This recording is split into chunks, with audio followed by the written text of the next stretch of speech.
giving you the real from A to Z surrounding the Dallas Cowboys. News, updates, rumors, transactions, takes, and more. So strap up, Cowboys Nation, and start your day off with A to Z Sports. Live with Will Steele. 3, 2, 1. Here we go.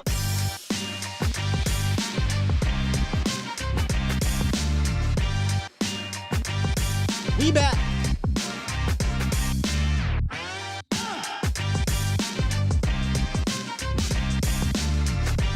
Hell of a weekend, man. Hell of a weekend. Good morning, good people. Welcome to A to Z Sports Live. Streaming on Facebook, YouTube, and Twitter. I am your host, Will Skywalker Steele. That was a championship Sunday, ladies and gentlemen. That was a weekend of football that you love to see. That is now back-to-back weekends where we've been lucky as football fans to see some fantastic football that had everything, right? It had the drama, it had the quarterback play, it had some mistakes, coaching gaffes, it had everything, turnovers. It was just, the last 2 weekends, again, is why I love this game of football, no matter how much this team above me rips my heart out every single freaking year. But we'll kind of review that championship Sunday, and I have 2 takeaways from both teams, organizations that are now in the Super Bowl, that the Cowboys should be looking at and taking away and applying that, I don't want to say style, but some of what they do to help get to the Super Bowl where they haven't been in 27 years. Plus, in the roundup, we'll talk about some of the coaching updates for both coordinators, and Jerry Jones also sounds off as well. Yeah, man, guys, how y'all doing this morning? I absolutely loved the Tim saw the title and just want to say Jerry Jones only now wants to sound off on our coaching. Well, we know Jerry, and we'll talk a little bit about that in the roundup. Tim, we'll get into that, but this past weekend, I had an entirely different show. You're probably like, why are you so late, Scott? That's because I came into the show this morning with something completely different. Completely different. We're gonna continue the hindsight series and all that stuff, but we'll do that tomorrow. I couldn't watch Championship Sunday and then come on here and not detail some of the things that we saw and apply it to the Cowboys. First of all, real quick, congratulations to the Los Angeles Rams. Congratulations to the Cincinnati Bengals for reaching the pinnacle of the sport, and that is the Super Bowl. Congratulations to those 2 teams. They did everything they possibly could to get there, and we'll get into some of those things. So congratulations to them. I think that there are two different ways, or multiple different ways, not just 2, a ton of different ways to skin the cat. I talked about that before. And these franchises basically are on opposite ends of them in a way. There's some gray area where they meet, right? There's the circle, the big circle. There's the 2 teams. They meet in the middle with some of the things, but both of these franchises have shown you multiple ways that you can win or at least get to the Super Bowl, and they're not the only ones. And I said this before. All these different ways to skin a damn cat in the NFL, and the Cowboys have yet to even capture the damn cat because they want to breed their own damn cat themselves. And it's a copycat league, ladies and gentlemen. You can look at some of these franchises and say it's okay to do a little bit of what they do and apply it to your team and see where it takes you, because what's been going on with the Cowboys organization over the last 28 years is not worked. So we'll get into that. A couple shout-outs before we get into the roundup real quick. Paul Wid It, Tamara DeBar, Richmond, C. Burleson, Stick It Up Kid in the building, Jared O, Manny Ramos, Tom Downey Burner Account, Alpha Mason, J. Mart Fishing, Just Blaze, Adam Max, Special K in the building. It says bang, bang, couch, gang. Huh? Where those Niner fans at? The Niner fans were in here very deep. If you're in here, Niner fans, can I get a bang, bang, sit your ass down? Huh? Can I get one of those Niner fans? I don't even know if they're in here. What else we got up in here? Marcelo B, Fresh Fade, TC915, Zeus, our guy Tom Downey, burner account, Keith Shep, Richmond 555, Adrian Padilla, Mike Love, L, Stevie Mac, The Mod, God. Did I say Frankie Franchise? I think I did. Chase Washington in the building, Mike Lowe, Canella, James Rogley, Nisi. Let's get over here on Facebook. John Beam, Miller Corbett, Oscar Sullivan. Let's see who else. CJ Burleson, my guy. Jeremy Atkins in the building. And the many more coming through. If I didn't get to you, already we got a donation in the house. It's from our guy Tom Downey. Let's see what he has to say. Super chat. Bengals did it in 2 years. Dallas can't do it in 26. How did I know that one was coming? But you're right. You're right. You're absolutely right. Turn around. This is why, y'all, I don't Chuck P in the building, Bright, Lance Bell, and let me finish this off here. And Peter Rizzo. This is why I don't subscribe to the window. The window's closing. You got to, no window. You create the window. You build the window. There's no latch on the window. You can open it and close it whenever you want. It's up to you to do it. A lot of you see it across the league. You see it across the league. So I don't subscribe to the window is short and all this and all that. You can be as great as you want to be if you can get out your own dang on way. And that's one of the takeaways we'll get to in a little bit. You can call in today. Again, I'm going to get through my takes, and then we'll open the phone lines and we'll end the show. 351-999-3787 is the phone line. If you want to talk about that game, if you want to talk about Patrick Mahomes in that second half, it didn't look too hot. We want to talk about that defense for the Cincinnati Bengals who came up big this postseason. Matt Stafford, who leaves a terrible organization, goes to one organization and wins 3 playoff games in his first year, and he's going to the Super Bowl. Funny how that works, huh? Funny how that works. But yeah, so if you guys want to call in, you can. 351-999-3787. Let's hit the roundup, get some Cowboys updates, and then we'll come out of it with some of our takeaways. Let's do it. Look at them, it's about that time. It's time! It's time! It's time! It's time. It's time. It is time for. It's time for the morning roundup. Round 'em up, boys. This is the morning roundup presented by Texas Family Fitness. Strive for progress, not perfection. Fitness goals are not accomplished with one workout. Progress towards your goals with Texas Family Fitness, a solution for your fitness goals. Check out any of the 9 locations in the DFW area or visit TexasFamilyFitness.com and let them know that A to Z Sports sent you. First up, something that we really didn't talk about on Friday. A lot was going on Friday, but it looks like, and this may just be nothing, but Kellen Moore will get a second interview with the Miami Dolphins. The Dolphins have narrowed down their search to 2. Offensive coordinator Mike McDaniels and Kellen Moore, Cowboys' obvious offense coordinator. Kind of, I want to say a shocker a little bit. There was a report that came out that said, Kellen Moore will not get a head coaching job, which still may very well be the case. But the fact that they decided to meet with him a second time, for a lot of Cowboys Nation, it gives them hope. Hope that Kellen is out of here. But let's just say Kellen is out of here.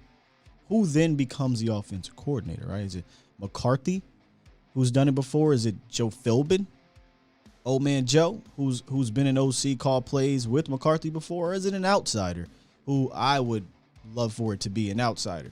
But I still believe, and so does Jerry Jones, that Kellen Moore will not get a head coaching job, and he will be back, and they will run this entire staff back. I don't know how much confidence that really instills in the Cowboys Nation, but it looks like they will be running this whole entire operation back. There's still hope, though, that Kellen can get that job. We know in Miami they have a young quarterback in Tua, and they want to get an offensive mind in there to help Tua, and Kellen is that guy. He's an offensive guy, but he's still so young, and he's still learning. And I said this plenty of times. I feel like eventually he'll be one of those guys, but just right now, I'm okay with not having him learn on a job with a machine that I feel like can get someone in here that knows what they're doing, how to game plan and call and things like that on a week-to-week basis. Now, it's not saying Kellen's terrible. He's not terrible. He's just still young and green, and I think he'll get better. I'd just rather it be somewhere else when you're learning. Yeah. But if he's going to be here, God dang it, I hope he changes and he turns this around for next year and he becomes the best that Kellen can freaking be. Jerry Jones did an impromptu interview on Friday during the show, at the end of the show. And he talked about a lot of things, a bunch of nothing really, for being honest. But some of the things that did come out of Jerry Jones' mouth, he was very mum. This one was weird. He said he was mum on McCarthy last week or 2 weeks ago about his status because he was trying to throw off the NFL to keep Dan Quinn. What? Well, I don't like listening to him. But whatever. He also said this about Sean Payton. He said, I understand the speculation.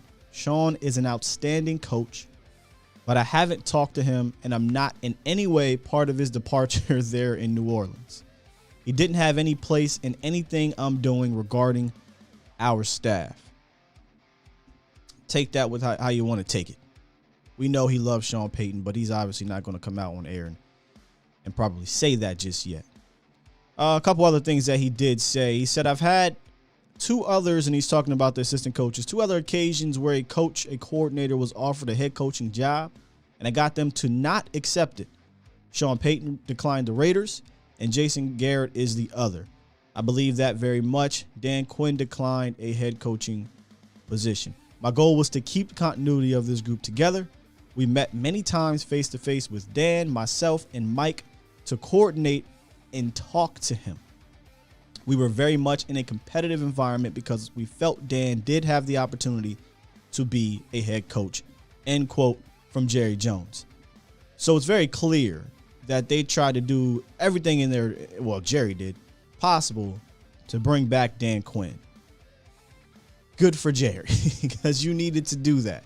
You lose Dan Quinn, you probably lose Joe Witt Jr., and I don't know that I trust you to bring in the right people.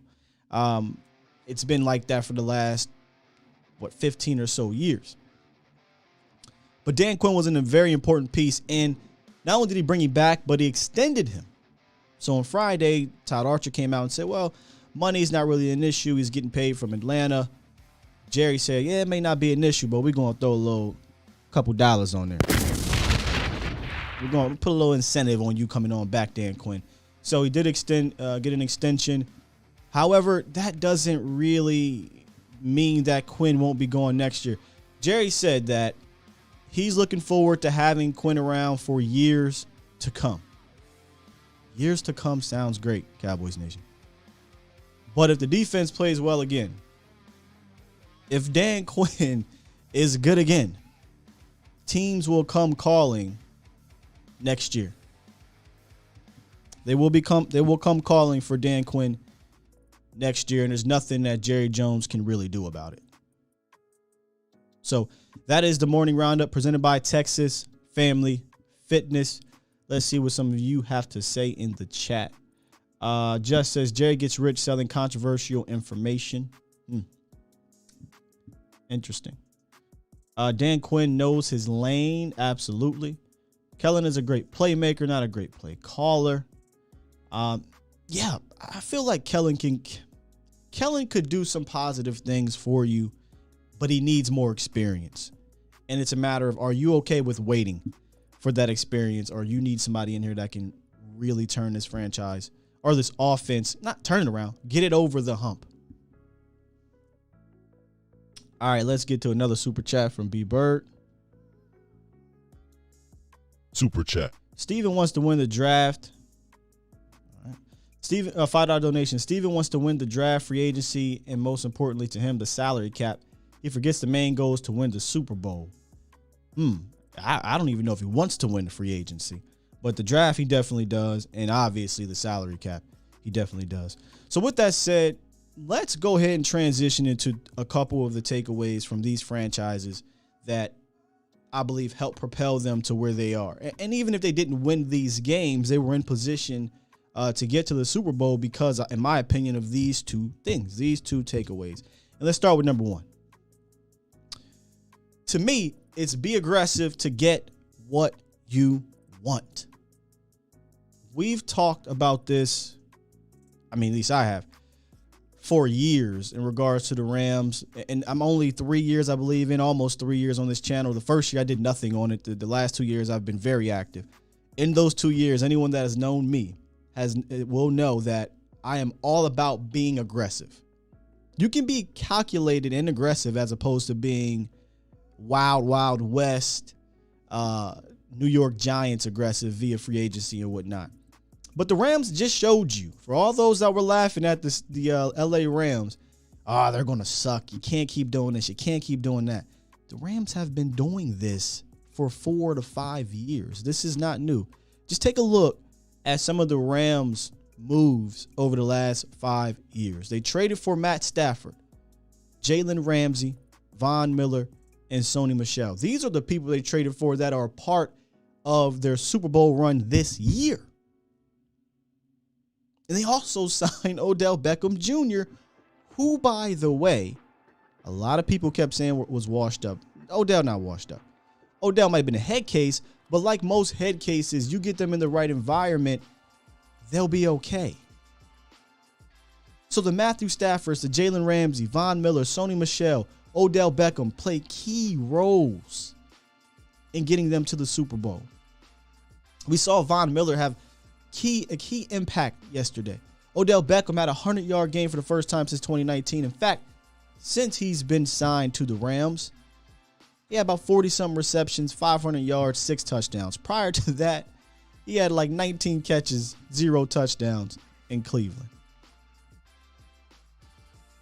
Not only did they do that this year, prior, they also acquired guys like Marcus Peters, Aqib Talib, Ndamukong Suh, Brandon Cooks.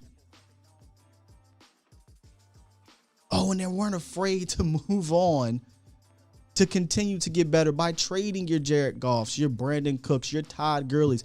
They traded Marcus Peters. They traded Brandon Cooks as well. Traded away and cut Todd Gurley. See, people have this assumption that the Rams will just eventually fall flat on their face because they're making all these moves. But they don't realize within their aggressiveness is the smart part of it. They continue to make all these moves so they don't fall flat on their face. Now, some of these moves, would I have made? Probably not, because they're extremely aggressive. And the way the Cowboys are structured, it could have hurt the Cowboys because they believe in their draft picks.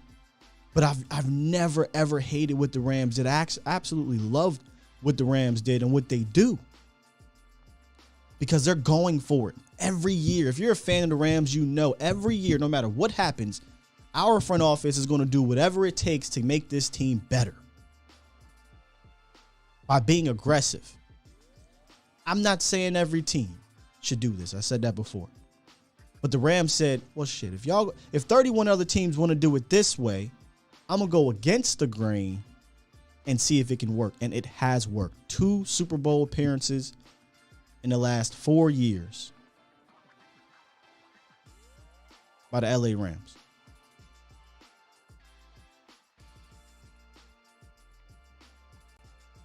Again, Jerry, I'm not asking you to go out here all willy-nilly,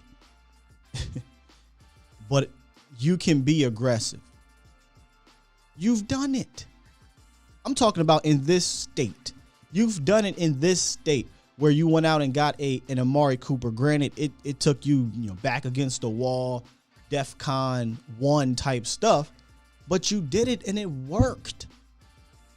Kind of similar to Kellen, right? Something works, they don't go back to it. But okay, let's say, well, the Rams did all that, but the Bengals didn't. Sure. Yeah, the Bengals didn't go out and make all these crazy trades, but you know what the Bengals did? They went out and they signed quality players. Quality guys, not for 1-year deals and shopping at the Dollar Tree and things like that. No, they went out and got DJ Reader, a quality guy, and said, we're locking you up. They went out and got Mike Hilton, who I absolutely loved in free agency last year as a slot guy, especially seeing what Dan Quinn did with these guys. 4-year deal. Cheetah Bay, Awuzie, Cowboys Nation. We all know Cheeto. Cheeto went to Cincinnati and had a really good year. Gave up 3 touchdowns, less than 80 quarterback rating. I believe he had a career high in completion percentage. Yeah, he gave up the touchdown against the Raiders? The Raiders in the first game of the postseason. But nonetheless, Cheeto has had a productive year. Von Bell. They didn't go get Von Bell and say, we're going to sign you to a 1-year deal and hope it all works out and then try to come and get you. Now they locked him up for 3 years. Trey Hendrickson, Pro Bowl baller this year, locked him up on a 4-year deal. Again, I'm not saying you got to go spend $200 million, but what the Bengals did say is, you know what? I know we can't just solely rely on the draft and shopping at the Dollar Tree. I understand we have to give our young guys help to put them over the top.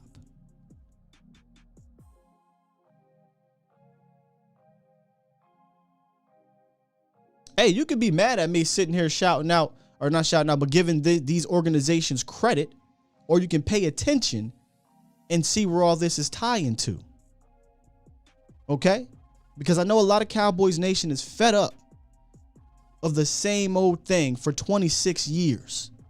And I'm looking at 2 organizations that have done things in the offseason to help put their teams over the top. What about the Dallas Cowboys?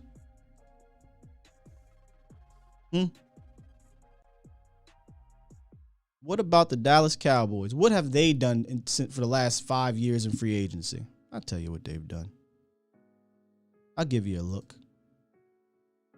This is what they've done.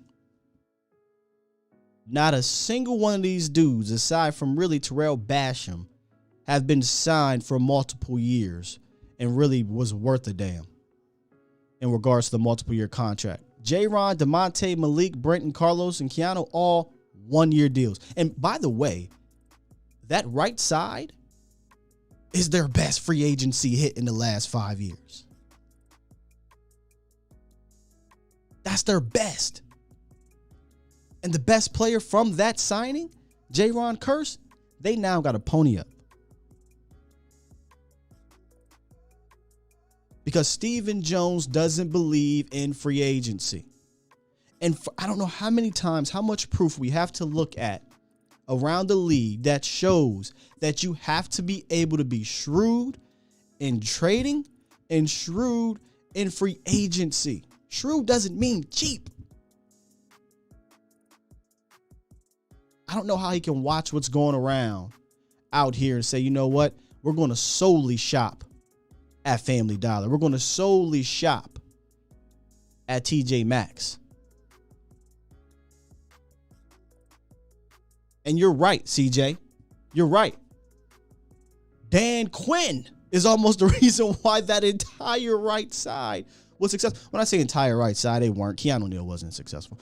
Brent Urban got hurt, whatever. But that entire right side had success primarily because of Keanu Neal. I'm sorry, because of Dan Quinn. But look at these names. Nolan Carroll, Cedric Thornton, Kerry Hyder, Tavon Austin, who Kerry Hyder went on to have a good year outside of Dallas.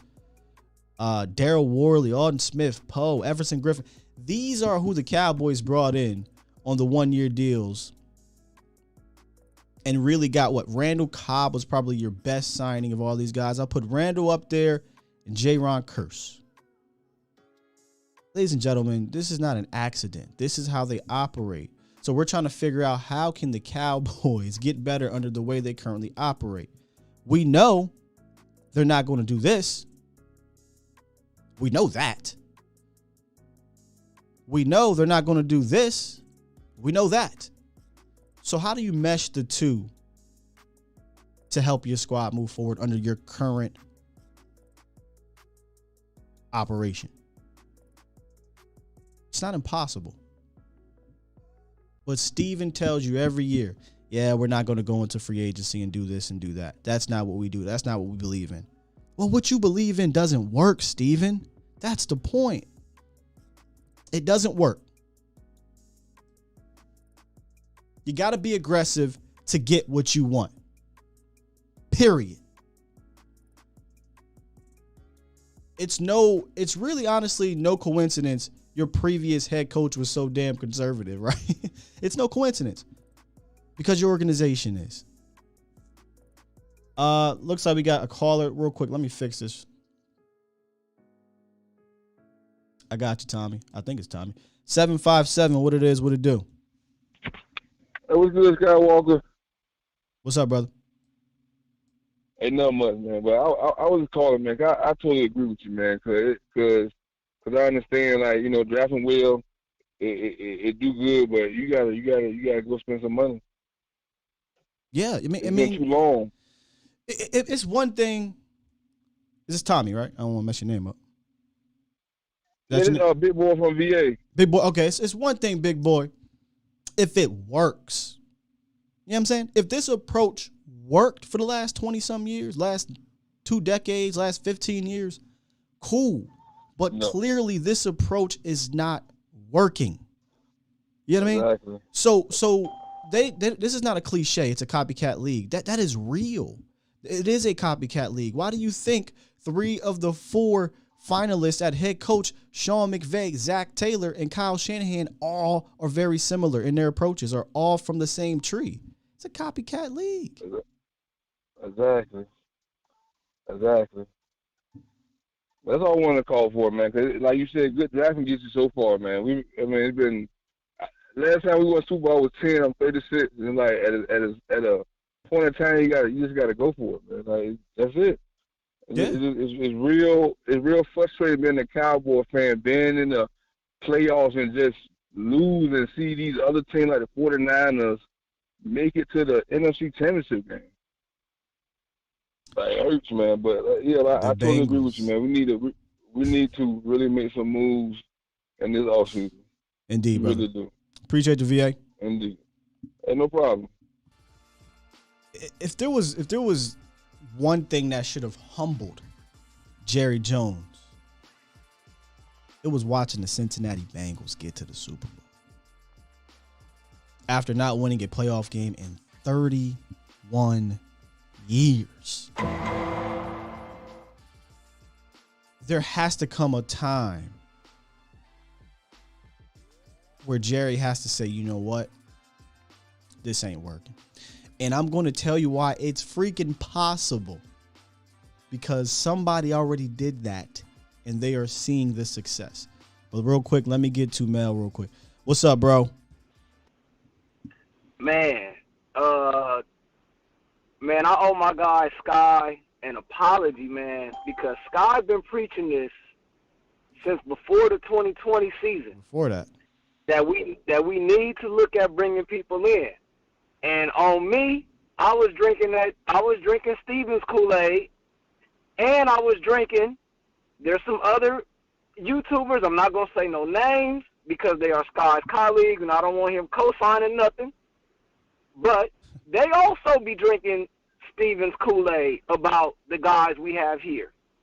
And Sky was talking about, we need to go get this guy, and I was like, man, you tripping, homie. We got guys here, and I was totally against what he was talking about. And, boy, I was dead wrong. Man, Jerry got on that podium and said, if I could spend all the money and buy myself a Super Bowl and whatever I need to do, I would do it. Well, the Rams just did that. Mm-hmm.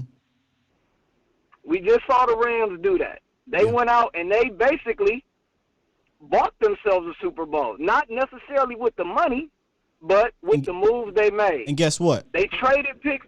Who's gonna care about them buying it, right? Like, you know, people say, "Oh, you bought a ring," and who cares? And I'll take that.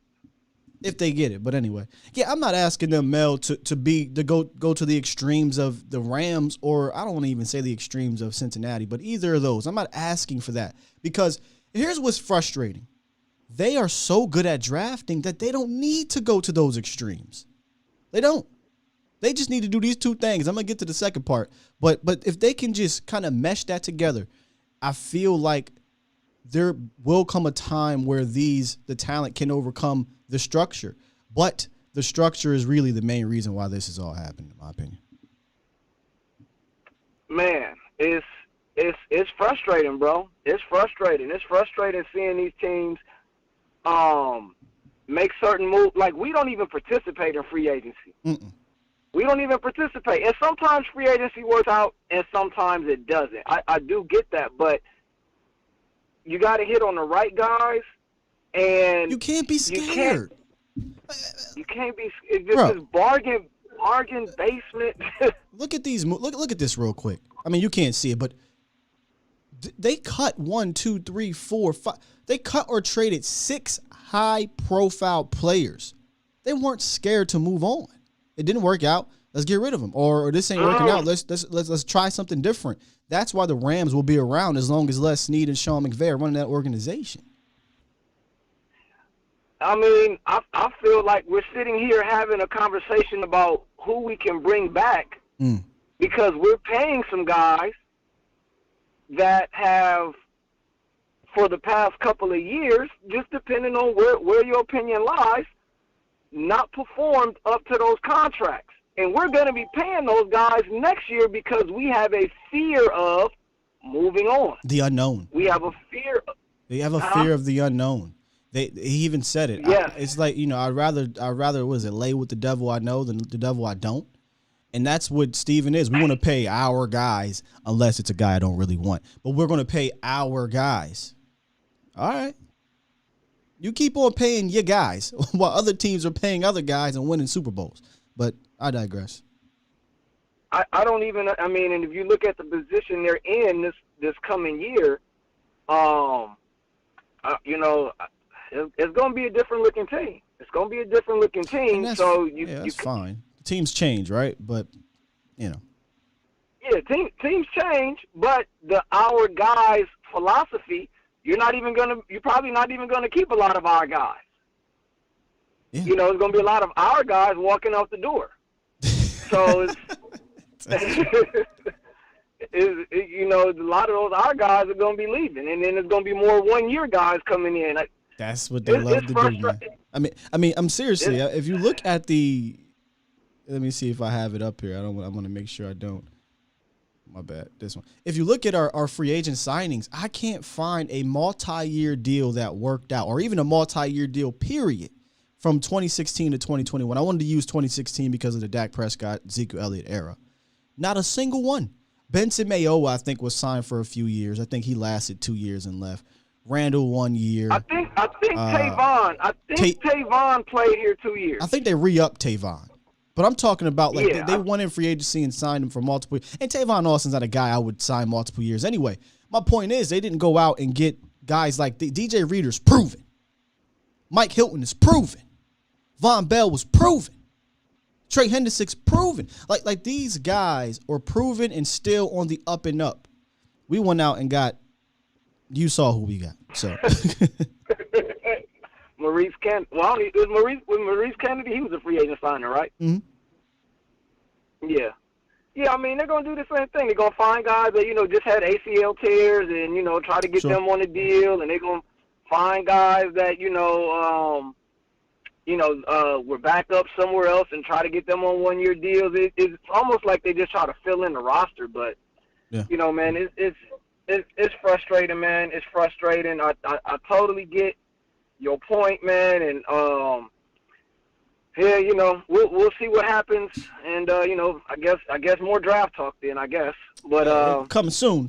In fact, I got something later today for you guys to check out. We're gonna start our draft spotlight, but for the most part, during the shows, we're gonna finish wrapping up the hindsight 2020 stuff and whatnot. Yeah, man. All right, bro. You have a good one, man. Have a blessed day. You too, brother. Appreciate you. I missed some super chats. Apologies. Super chat. Tom Downey said, key takeaways about the playoffs, culture matters. 100%. 100%. In fact, let's get to my second takeaway. Jerry Jones, Steven, get the out the way. Period. I tweeted last night. I actually tweeted last week. Sean McVay, Kyle Shanahan, Zach Taylor. Get somebody from this tree. You can say Andy Reid too if you really want. And get the out the way. I mean, it's not that difficult. All those moves that were being made is because ownership got the out the way. You don't believe me? Because a lot of people don't really know about Mike Brown. Mike Brown was at least the Jerry Jones of the AFC. Very always involved in something. Very hands-on. The reason why the AFC version of Jason Garrett stayed around for so long, and that is, I'm having a brain fart now. Y'all know that the head coach for the Bengals prior to Zach Taylor, and I'm having a freaking brain fart. Marvin Lewis. Marvin Lewis stayed around for 14, 15 years because he was Mike Brown's guy, a la Jason Garrett. Safe. Can do just enough, but never get over the hump. Well, Mike Brown stepped back a couple years ago. I lie to you not. This is what Mike Brown had to say about stepping back. He said, my family now is included in these meetings. I sit there and get told what to do. So I guess we're making progress. I think it's going well. With Katie, it's true I'm still around and very happy to be around. I'm privileged to be the age I am, lucky to be doing what I'm doing. I'm aware of all that. I'm grateful. But part of getting old is you hand off the ball. And I have people I am handing the ball off to. Katie, Paul, Troy, that's our team, our administrative team. I think we're in good hands. If Mike freaking Brown, who pretty much was running this organization, I don't want to say into the ground, but keeping it at that Cowboys-esque, hasn't done anything for 30 years, can say, you know what, I'm getting up there in age. This isn't working out. I'm going to step back. I'm going to allow football people, I'm going to let them do their thing. It is no coincidence. It is no coincidence. And you don't even have to go. You don't even have to hit the depths that they hit. You don't have to go 2-14 and be the worst team in the league and get the number one pick and hope you hit on a quarterback. They hit the jackpot with Joe Burrow. Joe Burrow is going to be an absolute stud in this league forever. Don't get me wrong. But you don't have to do that, Dallas. You've got an extremely good core. You just need to learn how to mesh getting the out the way and being aggressive. Both of these organizations did that. Even in LA. You think their owner is in the way of Les Snead? Or their money man is in the way of McVay playing who he wants to play? No. Get out the way. And I'm telling move. Get out the way. Get out the way. And I'm telling you, Dallas can prosper. There's obviously fans that aren't going to like, the running back or the quarterback or the receiver or whatever. There's going to be those fans in every organization. There is. That it is what it is. I'm okay with y'all that don't like that. I don't believe. But I've watched organizations go to the Super Bowl with either equal talent or less than of talent, because their ownership allows the Kyle Shanahans to do their thing, the Andy Reids to do their thing, the Zach Taylors, the Les Sneads, the Sean McVays to do their thing. These teams aren't superbly more talented than Dallas. Dallas has the pieces. Are you kidding me? What they don't have is the ownership to get the out the way, bring in the right people, and let them work.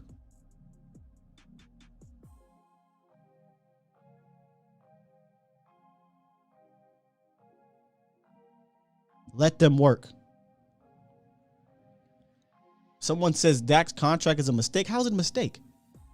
Y'all think Dak's contract is the reason why we're not signing these people? Fam, we haven't signed anybody in free agency forever. That is Stephen Jones's way. Ain't Jerry's way. It's Stephen's way. Big Cat. What's up, man? Hey, what's going on, Sky? Not much, man. How you doing? All right, listen. So I've been on this phone waiting for a while, and this is exactly why I called in. One of the things that I believe that the organization should be irritated with to no end is Chidobe Awuzie is in the Super Bowl. Aside from the idea that the Cincinnati Bengals were 31 years out and they got into the Super Bowl, Chidobe Awuzie is in a Super Bowl. It's the third year in a row former Cowboys reached the Super Bowl. Just exactly. And who else was it? Hicks on the other side, you know what I'm saying, with Kansas City. Kansas City had Damian Wilson. I think Claiborne won one over there. Anthony Hitchens. Claiborne and Hitchens. Hitchens. That's what I'm thinking of, Hitchens. But yeah, both of them. You know, so it's like you do the same thing expecting different results is the idea of crazy. You know, you haven't been back to the Super Bowl because you've been saying it all morning, and you should make a shirt with that on it. Get the hell out the way. Get out the way. It's been that way. You're going to repeat that process, and you've been repeating that process all these years. No one is coming here to coach in Dallas of the caliber of these guys that you're looking at because of who the hell is in the way. You're only going to get a certain caliber of guy or certain caliber of coach that's going to come to Dallas because of who's in charge and how much they are actually an integral part of what the hell happens in Big D.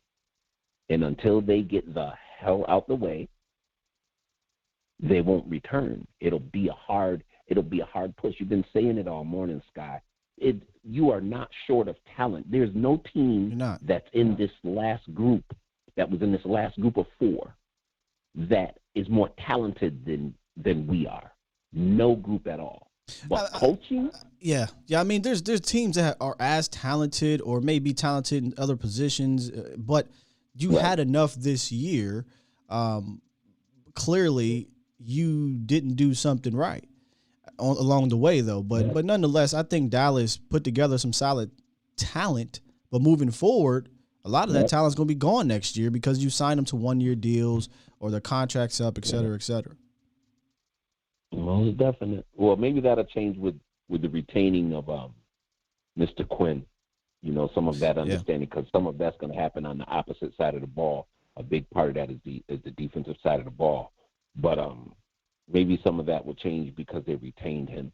You know what I'm saying? I definitely can see some of the other guys, them keeping some of the other guys because he's staying.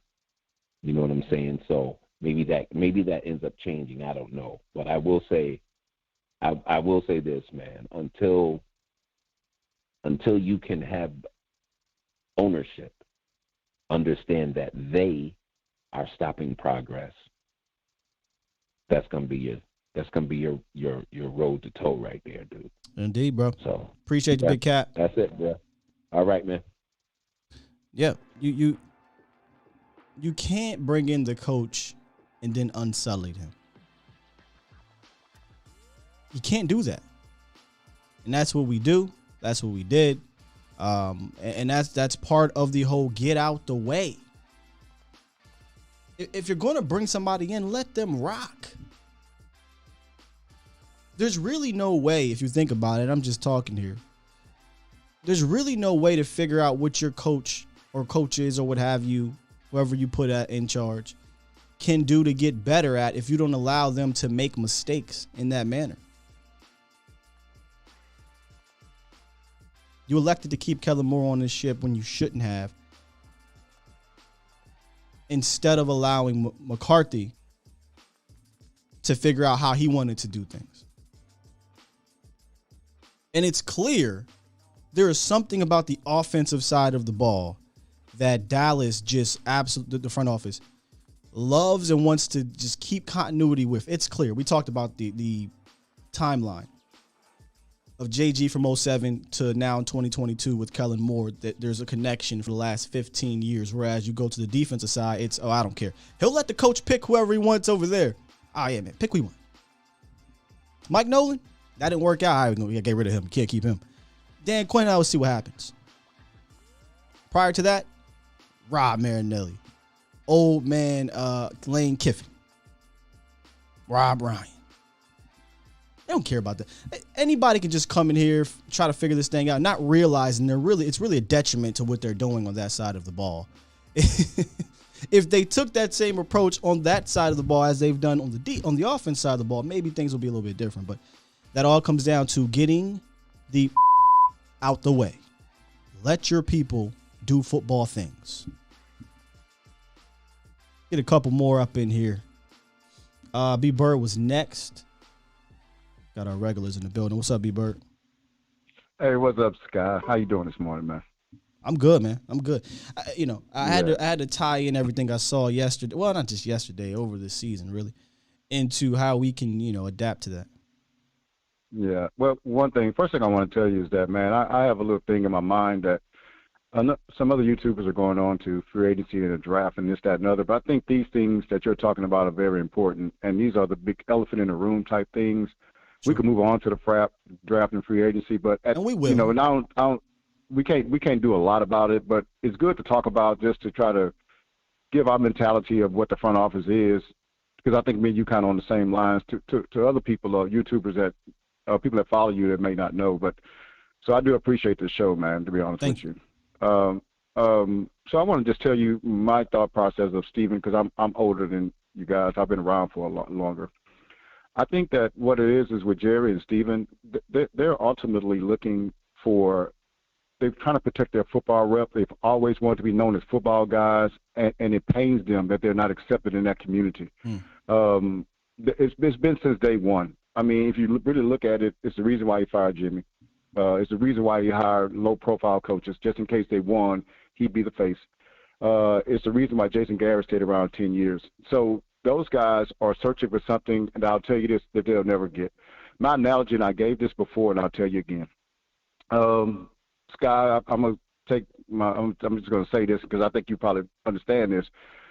I grew up in a rough part of town, but so street cred, hey, man, look, if you knew it was a dude over there and somebody was getting ready to get into it, you say, hey, man, come here, man. You don't want to get into it with that dude. Why not? You just don't want to get that. That dude has street cred. What I mean by that is you can't buy street cred, right? That thing got to be earned. Somebody told somebody that you don't mess with that dude. Why? Because he knocked out some fools. And so what I'm saying is Jerry is trying to come in and buy being a football guy. It can't be done. You got to come through the ranks, man. You look at Sean Payton's resume, he's a football guy. He came through the ranks. Most of these GMs, they came through the ranks. You'll never buy into it with money. So he needs to stop trying to do that, and that's what he's trying to do right now. When you talk about free agency and Steven signing one-year deals, to me personally, that's because he don't know what he's doing. He doesn't trust his football acumen because he signs these one-year deals. We had guys, man, that would still help us, but we had them on a one-year deal. Robert Quinn? Robert Quinn. Yeah. Then now J-Ron Curse. Now these guys hit, and now we're in the same position we were in the year before. You see what I'm saying? Mm-hmm. Now we still, theoretically, we still need a safety position because we don't really have any of them signed, man. We have two. And so what? Yeah, and and so but I think our two best safeties are free agents. Is that That's correct? Yeah, that's because he doesn't see these other guys say, hey, you know what? We're gonna sign J-Ron a 2-year deal, or we're gonna sign him to a 3. You know what I'm saying? They have enough football smarts to say, man, this guy here might hit. This guy here may hit. Robert Quinn, hey, let's get this guy in and don't sign him to a 1-year deal. Let's sign him to You see what I'm saying? A longer year deal. When you have football acumen, you can do that. When you don't, you're scared. You're scared to pull a trigger. I mean, B. Bird. If they get me, he all but said I'm scared. I mean, those words. really? All seriously. Go back and look at the transcript when he talked about. I think it was like last year, it might have been a couple years ago. He talked about free agency and how the whole Brandon Carr contract pretty much spooked him. He doesn't want to do a Brandon Carr deal again, which is mind-boggling to me because if you look at Brandon Carr's career here in Dallas, it was not a failure. You know, it was not. It wasn't. Yes, he did. He wasn't Dion, but Brandon Carr wasn't some huge liability. He played every game. He was an Iron Man. He was a leader. The first few years before you brought in a guy who didn't give a damn about getting interceptions, he had 6 interceptions. Then you bring in a guy that says, "I don't care about you getting interceptions. You just play the man." He doesn't get picks. Go figure. He leaves. He goes to organizations that values turnovers. He gets 3 interceptions. So he got spooked, in my opinion, falsely. That spooked him. And Jerry Jones being very, Jerry's Wild Wild West. He'll pay anybody. I think Steven, in a way, was that level-headedness that Jerry needed, but now Steven went so far left that it's all we have now to rely on is, God dang it, we have to hit on this draft and hit hard and hope these 1-year rent-a-cop deals work out and that you get lucky to overcome coaching in the front office in that year. That is extremely hard, Cowboys Nation. Do you know how hard it is to rely solely on your draft, to rely on a underwhelming coaching staff or a coaching staff that may got their nuts clipped off and a front office that is scared to death? Do you know how hard it is for the players to overcome that year in and year out? Let me tell you why it doesn't matter about the players, because it's been happening for 26 goddamn years. I digress. I'm sorry. No problem. But I gave you this analogy before, and I'll say it again. If you take me right now and make me the CEO of Microsoft, only way I can screw that up is to make a lot of deals because I don't know what I'm doing. If I just sit back and not do anything, then I'm going to be okay, probably. But if I go in there and start making a lot of changes, then it's going to be messed up. That's what Stephen Jones, people say, man, he's shrewd, man, look at the contract. No, he's afraid. He's paralyzed to do anything because he's afraid of how it's going to look outside of Cowboy Nation, and he don't want to look bad. Those guys have been in control for 30-something years, man, and they've been trying and fighting to prove. Jerry's in the Hall of Fame for business, not for football. And so, for the revenue that he's generated, he's not in there because he's a great football guy. That guy still wants to prove it. And if you go back to every transition, if you go back to every coaching hire, it has his prints all over it. I told you before, he hired Jimmy because he didn't know anything about football at the time. When he found out about football and he thought he can do it, his ego jumped in, he fired him. I sent you the video about him and Bill Parcells. You did show me that video. That was a very interesting video. Here's the thing. I don't blame Jerry for saying, you know what, man, I got 3 Super Bowls in the first 6 years of owning a team. Let me try to do this myself. I don't mind him doing that. You know what I'm saying? I don't mind you going out there trying to do something different and build something on your own. But when that doesn't work for X amount of years, now it's time to step back and say, I gave it my all, man. I really tried all the way to the dust and it didn't work. So let me try something different. That's all I'm saying. I'm not mad at Jerry for wanting to try to do it his way. Shout out to Frank Sinatra. But now your way ain't working. And you're absolutely right. The thing about it is, man, to me, I tell my kids all the time about knowledge. A little bit of knowledge, you won't do anything. You'll find somebody, if you have a little bit of knowledge of your car, you have no knowledge of how to fix a car, you'll go get a mechanic to do it. If you have professional knowledge, like expertise knowledge, you do it yourself. If you have a little bit of knowledge, you think you can do it, and that's when you screw your car up. And so Jerry and them got just a little bit of knowledge, man. That's why they're screwing this thing up. If they had some of these owners come in with no knowledge, they find football people and put them in play. And so I'm going to let you go, man. That's all I wanted to talk to you about. I just wanted to tell you that those guys are still trying to prove the NFL wrong, and every year they've been proving them right. And I'm going to talk to you later, brother. All right, B. Bird, appreciate you. My guy Stephen White is not having any of this. I really would love to hear your thoughts, Stephen, if you can call in, on why we are putting the cape on for Jerry and Steven. I'm confused. I really would love to hear it. It's interesting. It's interesting. Special K says, I believe that is true. That's why they kept Kellen Moore. Yeah, somebody earlier in the chat said, are we just speculating that McCarthy, they decided to keep Kellen Moore and McCarthy didn't know, or McCarthy wanted Kellen? Yeah, obviously they will never come out and say that. But if you read between the lines, if you look at the organizational history, it is not far-fetched or crazy to think that Steven and Jerry, or at least Jerry, said Kellen is staying. We've seen them hire an offensive coordinator before the head coach. That is unprecedented. That is unprecedented. So, yeah, I do think that he got unsullied. Without a doubt. So, what's up, Jay?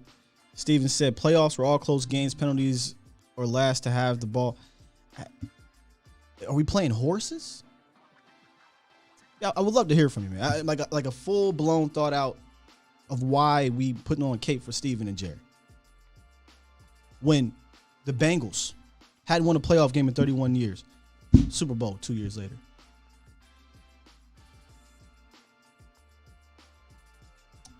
So I'm interested. All right, listen, we got to lock these up because I'm only going to do a few. My apologies to those I don't get to. And then the order, I believe, was B next, Reek, and I think Shift. What's up, B? What's good? What's good, G? Not much, man, I don't know who over there talking about, who over there praising Jerry and all that, man. I don't know. Unless they talking about some draft stuff, that's as far as it go with me. I don't know who over there caving for Jerry like that, man. But just want to touch on some of the last call we was talking about, man. Mm-hmm. Sometimes those 1 year deals they be signing, sometimes that irritates me, bro, because I be trying to figure out. I be like, why do y'all go out and y'all get these guys and you sign them 1 year deals, and your scouting department has to be telling you something? Because if you remember, Robert Quinn wasn't a free agent; he was a trade from Miami. Mm-hmm. They got him for like a sixth round pick. Yeah. But they could have extended him and said, "Hey, listen, we want to trade for you and try to give him a little something to." Because remember, at that stage, remember he was considered a bust in Miami because he wasn't a 3-4 end. He's a rush end. They were paying for 3-4 down there, and he came to Dallas. Yeah. And instead of them saying, you know what, we want to add another year to your deal, you know what I'm saying, try to give him a little money and keep him there. But I always wondered why they never tried that. But we never know what Robert Quinn's plan is. His plan could have been to cash in. Sure. Use what's going on in Dallas. Quinn could have been a good example, but it turned out to be not a bad example, but an example to learn from.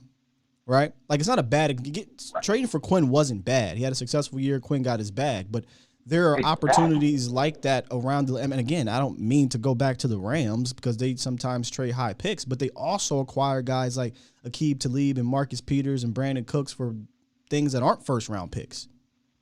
You know what I'm saying? And they keep those guys around for a long time, and they have success with them. And again, B, I'm not asking to do that every single year, but there are opportunities every year, every other year for you to improve via pro personnel, free agency, or trades. And we just never see it. Hell, B, in Cowboys Nation, I would be okay if we sometimes traded somebody. Like, what is this fascination with keeping every single player on the Dallas Cowboys instead of maybe trading a guy and getting some real compensation for him like some of these other teams? New England does it all the damn time. Exactly. The Rams do it all the damn time. You know? The Niners have done it. Whole draft. The Rams have gave away their whole draft in the next 2 years, and look what it's doing. It paid off. And to me, I don't understand. It's like the Cowboys are trying to be competitive for years to come, but it's not doing anything but getting you to the first round, and you're out of it. It's messing you up because it's making you just good enough, B, to where you're outside of that top end blue chip talent, which again, you don't need to be up there to draft well. Dallas has done a phenomenal job. But you're doing just well enough to never get that top 5 type of pick. And then when you do, no offense to Zeke, you did draft a running back, which is almost a no-no in that top 5. But nonetheless, that's revisionist history. But yeah, man, Dallas really has to. It was either Zeke or Jalen Ramsey, wasn't it, that year? Yes. And they passed on Jalen. Okay. Passed on Jalen. I personally don't have a problem with Zeke. Yeah, I don't want to blame Zeke. Zeke gonna walk. Zeke gonna have 350 or he gonna have 1,300 yards for breakfast if he stay healthy. So I'm not even worried about Zeke. I just That's why I'm not tripping. I mean, I'm not mad at the Zeke pick. I get the people. I get that they could have won a different direction and been fine as well. They could have drafted a different All-Pro and been cool and got another running back in the second round. But we don't need to do that. Zeke worked out for the time that he should have been here. The problem was when you decided to extend him 2 years prior to you needed to. But that's and then you restructured his contract last year. Now he's stuck here for the next 2 years with that contract. Yeah. And you better get a run game coordinator in here to help with Kellen Moore to marry the run game with his passing game, because that's not going to work. Him and Joe Philbin, that run game's got to go. When it comes to that 2-year deal, they actually did it with Basham, though. That was a good signing. Basham from the Jets, they signed him to a 2-year, $7.5 million deal. And I thought that Basham, I was like, damn, Basham could probably potentially get 7 sacks for Dan Quinn. Well, what did he have, 4? See, what bugs me, and I like Terrell Basham, but he's not the guy. Yeah, I'm just saying, but the way that. But he's not the guy I would have gave the multiple year, or the only guy I would have gave a multiple year deal to. I mean, let's play revisionist history. If I'm going into this free agency and I'm looking at the positions, and they say, you know what, defensive end is the one, a rotational defensive end, which Terrell Basham was, is the one we got to lock up for multiple years, as opposed to same potential type of guy in safety. Why would you not try a position you routinely cannot hit on, which is safety? So why not say, you know what, I'm going to sign J-Ron to a multiple year deal, see if we can hit. If not, no harm, no foul. Instead, they did it for a position where they have a $27 million guy, a guy they're high on in Randy Gregory. So it was revisionist history is strange. What did they sign? What was that? What did Jerron Kearse get a minimum deal? Oh man, they got all the safeties for like $2 million. I mean, I could be exaggerating. Combined, brother. They spent less money on all 3 safeties, KZ, Hooker, and Kearse, than they did on Keanu Neal. That's crazy. Well, we understand why they did the Keanu Neal thing, and to me, I wasn't mad at it, because to me it showed, okay, Jerry, get out the way. Let Dan Quinn get the people that he needs to implement his team for a year. So I'm not even mad at that. The stuff that pisses me off about Jerry, it's the Kellen Moore is going to stay here. He's going to be offensive coordinator. So it's something about offense. I don't know what it is. There's something about them that they have to have control of the offense. They literally let the defensive coordinators do whatever the hell they want to do. Okay, so I'm not tripping. No, you're not tripping. Exactly, bro. Exactly. They let them do. Hey, Rod, come here, Rod. We up a pick. What you want? Hey, Dan, what you need to get? What you need to get, Dan? Cool. Let them do whatever the hell they want to do. What it is, I don't know what it is, and they talk. And Steven is so spooked off about Brandon Carr. If you remember that year, the 2 top corners in that class were Cortland Finnegan and Brandon Carr, and neither wanted to go first.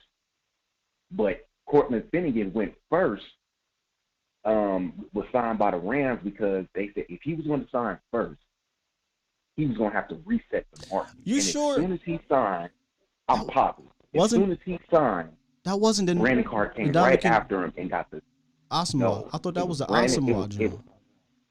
No, Asamoah was years before, G. No. It was years before. It wasn't years I'm before. Positive. Here's why I remember Asamoah had some type of play. I don't know, because we had Rob. That was it Rex Ryan? That was the year before. Rob Ryan. That was the year before. Because I know the Asamoah got signed on around the 2011 year because of the Dream Team situation with the Eagles, but it could have been the year after Brandon Carr, though. It could have been the year after. But nonetheless, man. It was either there. It was. I think it was the year before, because you remember when they came in, like you said, Rob Ryan. What do you need? They had Skandrick in the slot. Who Skandrick is one of my favorite players, man. Just because he's smart and he understood how to take care of his business. But they went up and they traded up to get Morris Claiborne. That was the year that stuff was starting to flip, and they gave up a second round pick. They went from 14 to like 8 or 6, and all they gave up was a second round pick. They didn't give up no extras. They gave up a second round pick. That's when the prices, so to speak, were coming down to get up there. Now all of a sudden, you notice how that stuff went back up. Mm. If you go from 14 to 6 nowadays, you're gonna give up a king's ransom. The Cowboys only gave up a second round pick to move up to get Morris Claiborne. It all in depends. That same year, well, they shouldn't have did that. They got Brandon Carr. So I'm not mad at Brandon Carr. Brandon Carr's downfall was that he lost a step, and he was already a guy that he didn't run very well. He was a left cornerback. He played the backside of the QB. He didn't run very well. I think Brandon Carr's downfall was Rob Marinelli. And he couldn't run. He couldn't carry receivers across the field, because if you remember his last 2 years in Dallas, they didn't really attack Brandon Carr down the field. I know OBJ hit, but he was in position. Yeah, but then how do you explain him going to Baltimore and playing extremely well? I just think it's the product of your environment. They use it to his strength. Right.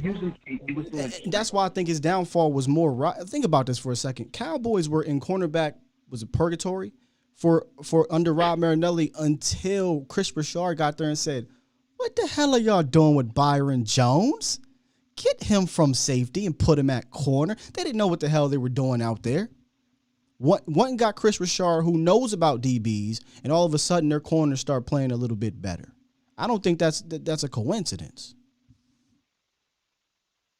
I agree, man. I don't know what the hell. I think Rob Marinelli, and he comes from that Money Kiffin, under Money Kiffin and all that. He's a defensive line coach. Man, but you know what? You know how.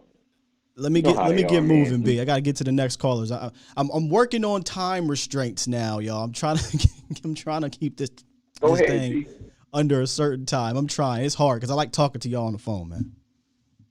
Go ahead, G, man. I'll let you later, man. All right, B. Appreciate you. All right.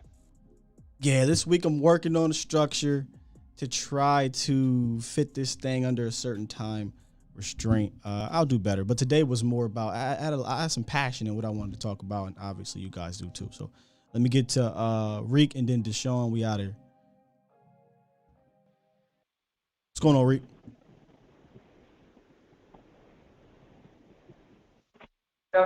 I just wanted to say,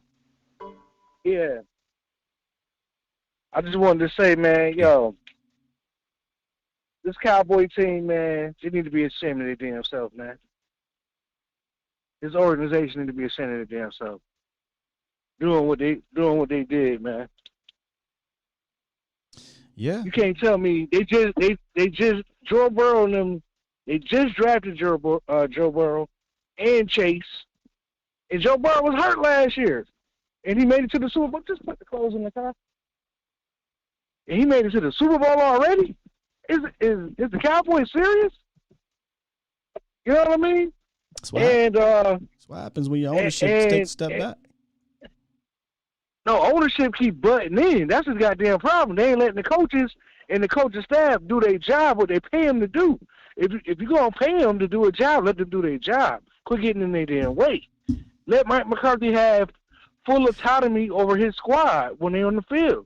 Because ain't no way, like I keep saying, it's no way in hell that any winning team coach is going to let the offensive coordinator fall off a hill and land on a razor blade like that. You know what I'm saying? And us as Cowboy fans, we can.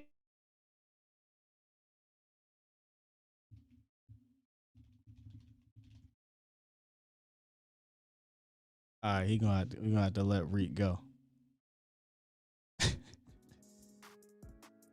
Y'all silly, man. He fed up. I feel him. He fed up. No, Stephen White, you will not get dugged. You won't get dugged, bro. Let me tell you about. I can't really say everything I want to say about this situation, but Stevie Mack knows, Fresh knows, a couple other people know. There were some, I'll say, evil undertones to that situation that came out to light, which is why he's no longer invited to this show. Will not do it. I will not tolerate it, and I'll just leave it at that. But Sean, nah, you wouldn't get Doug Stephen White. I'm very curious because, again, I'm always welcoming the opposite side. I really do want to know why is it that you believe in Stephen and Jerry, how they currently operate. Yeah, no, I ain't pouring nothing out for him. Nothing. Okay. One thing you will not do is make a mockery of my people. You won't do that. So he can go to hell for all I care. All right, let's get the D show. What's up, bro? You funny, Scott. You funny. Oh God. Well, me personally, how I see like both games, I've seen a lot. From the Burrow in them game, I've seen something that a lot of teams need to do more, which is called adjustment. And that second half adjustment just changed everything. It really started when Mahomes couldn't score before halftime. It really locked them in, but they made an adjustment and they made Mahomes. What was your thought process on that, Deshaun, in the chat? That we get on Dak and whatever, but what the hell was Patrick Mahomes doing to end the half and to end the game? He was dreadful. He was awful. What was that call at the end of the half to not kick the field goal that probably lost them the game? I mean, that was a huge mistake. Yeah, I agree. I was like, they need to kick the field goal. I know because once they got to the passing interference, I know they want to score real bad. But I'm like, you're kind of being a little bit greedy. You might want to because once that other play didn't work, I was like, all right, they need to kick the field goal because if they try it again, they won't get it. And so I think what they were trying to do, they tried to bring Tyreek Hill out because they had Kelsey, they locked Kelsey up, and they had another. I think I don't know. I think it was Hardman or something. They had him over there. So he seen Tyreek, and then Tyreek tried to outrun him, but they met Tyreek at an angle, and then that's when he tapped him. Yeah, but your quarterback can't make that throw. The throw has to be. Yeah. In fact, first of all, your quarterback can't make that throw, and your play caller can't call that option. Tyreek shouldn't be an option behind the line of scrimmage. Everything is end zone, 1, 2, 3, get it out, throw it out, sail it, kick the field goal, go into halftime up 14. Came back to bite him in the butt. It is. And I don't know what Mahomes looking at. People don't understand. Tyreek is short. All right? This is not Randy Moss. This is not no tall receiver. Trying to throw that into double coverage, that was just unnecessary. That should have never happened. Oh, the interception in the second half? Doing? Yes. In the OT game. I was just like, what is he doing? Because, like I said, I understand Tyreek is a speed demon, but, to throw it into double coverage. Now, Jesse Bates, he made a great play because he punched the ball out. Because, see, Tyreek's about to catch it, and he punched it, and then that's when the interception, fell right into the cornerback's lap. I forgot his name. But I was just like, well, dang. And I knew, I was like, Joe Burrow can go down the field. He's going to, get his team in field goal range. But here's the crazy part, though. Joe Burrow, I remember them talking. They was like, they was talking about trying to get, Slater and stuff. Joe Burrow was like, no, I don't want Slater. I want Jamar Chase. That's his guy. And that's his guy. It's crazy how much a number one receiver can do. If we found a way to use Cooper as a number one receiver, we would. Oh my gosh, it will change the team so much. But since we try to play this whoever is open and try to play that type of game, it doesn't work, especially in the playoffs. It's just we talk about it a ton, Deshaun. When it's nut cut, listen, it's okay to have this, we're going to distribute the ball mentality throughout the year. But when it comes to nut cutting time, you got to get your guys the ball, and you got to find a way to scheme that up. I mean, I watched the Rams yesterday. By the way, neither of the quarterbacks were exceptional in these games. They had but they made the plays when they needed to make them, and their coordinators called the plays to get it open a lot of the times. And when they didn't, this is what I love to see about McVay. McVay said, my bad. That was a dumb play call. 3rd and 3, I threw this dumb screen. My bad. I got you, Matt. I'm going to let you try to do it. But I watched how McVay, and for all the playoffs, really, but especially in the Tampa Bay game and last week, how they get Cooper Kupp open. And I'm sitting here Oh like, my! I was gonna talk about it, man. I'm sitting here like, I'm why sorry. can't Cooper do Amari's that? one of the best right around there. Yeah. They had this play, Deshaun, in chat, where I believe it was they stacked Van Jefferson and Cooper Kupp. And teams do this. This is not some special thing. Van Jefferson, I don't have the all 22, but he ran some type of route to just create some room for Cooper Kupp to have a two-way go. Either he could go out left, he can go right, and it'll be an easy pitch and catch for Matthew Stafford. Nothing crazy. It was a big third down. They stacked him. Van Jefferson runs his route. Cooper Kupp sets up, I forget which corner it was. Maybe it was Williams. Boop, boop. He gets himself open. Bam. Makes a tough catch. I mean, it's little stuff like that. And there was another one on the touchdown drop to, I don't know the dude's last name. Cooper Kupp was wide the hell open, but so was that receiver because of the way that route was designed. It was a beautiful play design, and he had the pick of a litter. Who do I want to hit? He threw it to the one wide receiver, and he dropped it. But, again, it's just simple things like that. And this is against a team, right, that the Cowboys couldn't do those things against. Yeah, oh my gosh. But anyway, what makes it more frustrating, I feel like this team has all the tools and the talent, but this what makes me mad. It's always something. If it's not the offense, it's the defense. If it's not the defense, it's the offense. I've never seen like the Cowboys really play offense and defense both be good at the same time. Because me personally, I feel like if both our units are good, I promise you, we can beat majority of the teams that's in the NFL. But since it's always something, because it's always a issue somewhere, that's where we run into. Yeah, because not every game you're going to have both sides of the ball being exceptional. But again, there's times within the game where you need one side or the other. Hell, and let's just be real, the offense did not come through for the defense in the second half of the Niners game. The other side, the defense didn't come through for the offense in the first half of the Niners game. But it doesn't matter when you have a chance to get it done. Pull out your best, all your stops. Pull out all your stops and get it done. Don't come out here and be generic. And that's from the coaching part of it. That's from the player part of it. And that's what they were, speaking of the Cowboys against the Niners. But, and I'm reading here, they have 2 first-round overall number 1 picks. They absolutely do. You know, Joe Burrow, I think, is going to be an absolute stud. I always said Matt Stafford had a ridiculous talent as a quarterback. He just wasn't getting it done against some of the better teams. Goes to an organization, right? Goes to an organization that builds around that quarterback, because let's be real, they all need some type of coaching and player personnel help.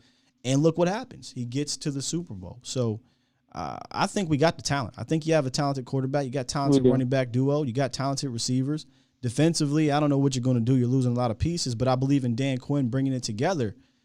You just need to get the coaching staff to get you over the hump. Or we're going to continue to do the same thing I've been saying, relying on the talent, the players, to outperform the coaches, to win in spite of it, of the coaches in the front office. And I'm telling y'all, man, that's not the way to do it in this league. It's just not. It's not. Last point. The Dak Prescott situation. Now, I understand how people are. So, yesterday I got off, I finished watching the game and everything again. I went to Mark's home channel. When I tell you, I've seen so many Dak Prescott's average, Dak Prescott's trash, Dak Prescott's this. What happened? And, okay, so I went to it's the channel, Mark Holmes. You probably know. Mark Holmes. I know Mark. So right after when I finished watching the game, I went through and Mark was talking about what happened, the matchups and everything. Yeah. And his channel has a way of just Dak Prescott trash, Dak Prescott average, Dak Prescott this. Yeah. So I was this is my process in thinking. Okay.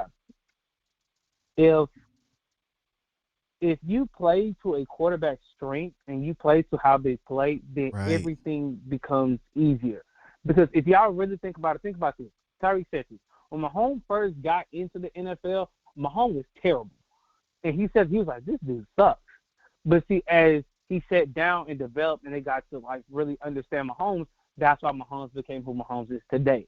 Because they played to his strength.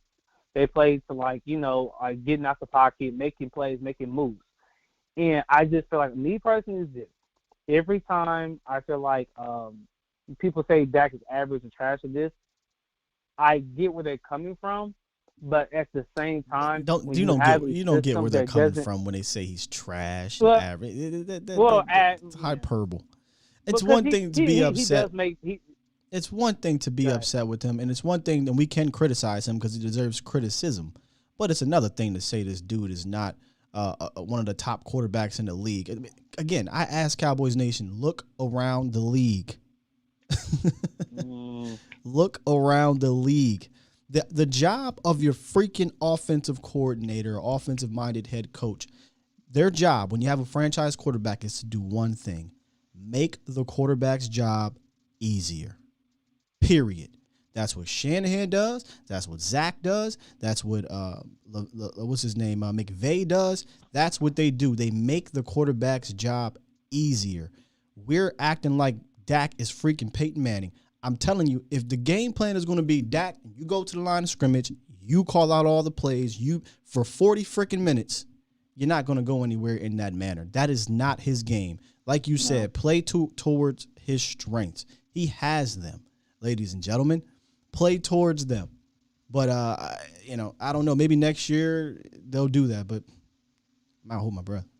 We'll see. Let's pray and hope Kellen Moore gets the Miami job that we can start this whole offense thing over. Well, I tell you what, the number one thing that we need to do is get the out the way. That's not happening no time. I'm just saying. Get out the way. All right, Deshaun. We'll see. All right. Appreciate you, brother. All right, quick recap. For those that missed it, my two takeaways. Oh, not that one. My bad, y'all. That's for tomorrow. My two takeaways. Be aggressive to get what you want. You got to be aggressive. We saw it with the Rams. They're aggressive. They've done that. We saw it with the 49ers. Well, they do it too. The Bengals. They were aggressive. Be aggressive to get what you want. My second one. Get the out the way. I don't think those two things are that hard to do. And that, to me, is why these two teams are in the Super Bowl this year, and why one of the teams were terrible 2 years ago and 2 years later. Obviously, players that matter. We talked about that, right? They got young players, but they also were aided by good coaching and by veterans. Quality veterans, not Stephen Pius, Nolan Carroll, Cedric Thornton, Don Terry Poe. You know what I mean? They are not aided by those guys. So those are my two takeaways from the team that I saw. I think both of these teams were aggressive to getting what they wanted, and then their front offices got out the way. Got out the way. Oh, man, great stuff today. Again, I appreciate you guys for bearing with me this morning for being late. I literally changed up what I wanted to talk about today because I felt very passionate about how these teams got to the Super Bowl. And I truly believe that the Cowboys, if they adopt these things, that can help them get towards their goal. A lot of fans have already said it. It's tough right now to talk about free agent possibilities and the draft and things like that, but eventually we have to move forward. And starting tomorrow, we're going to pick up the Hindsight 2021 series and finish up this defensive end depth, likely starting with DA, Dorrance Armstrong, I think, tomorrow. So we'll talk about him and whatever Cowboys news pops up over the next few hours and next 24 hours. We'll talk about that as well. So make sure y'all stick around. And later today, we are starting something new every Monday. I believe every Monday. We are going to do a NFL draft spotlight highlighting a particular prospect. Obviously, we'll do draft shows throughout this offseason, but these are going to be quick videos for you to kind of get familiar with said prospects, some of the things they do well, some of them they don't. I'll have some all-22 and some basic information for you guys that we'll share for you guys to see. So later on today, I'm not sure what time we'll drop our NFL draft spotlight. I won't tell you who it's about. You'll have to find out. Tune in, hit the bell notification, subscribe.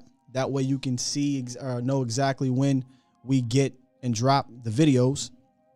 And we are really trying to aim, like I said, we're almost at 15K.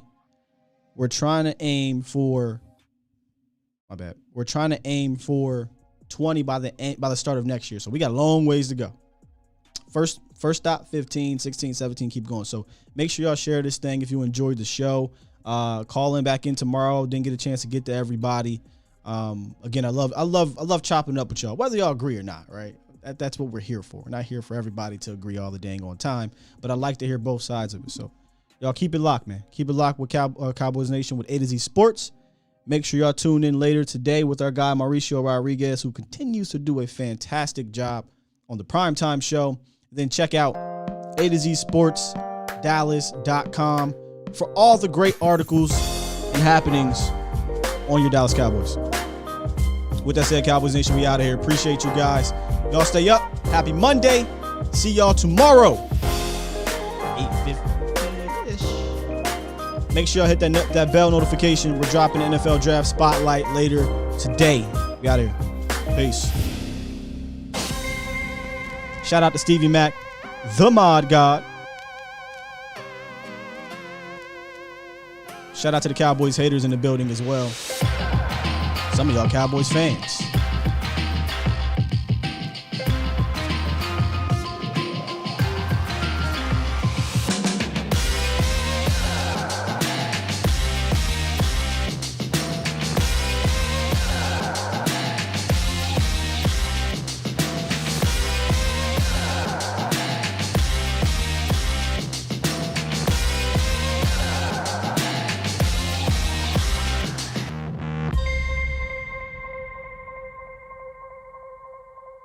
I want me some glory hole.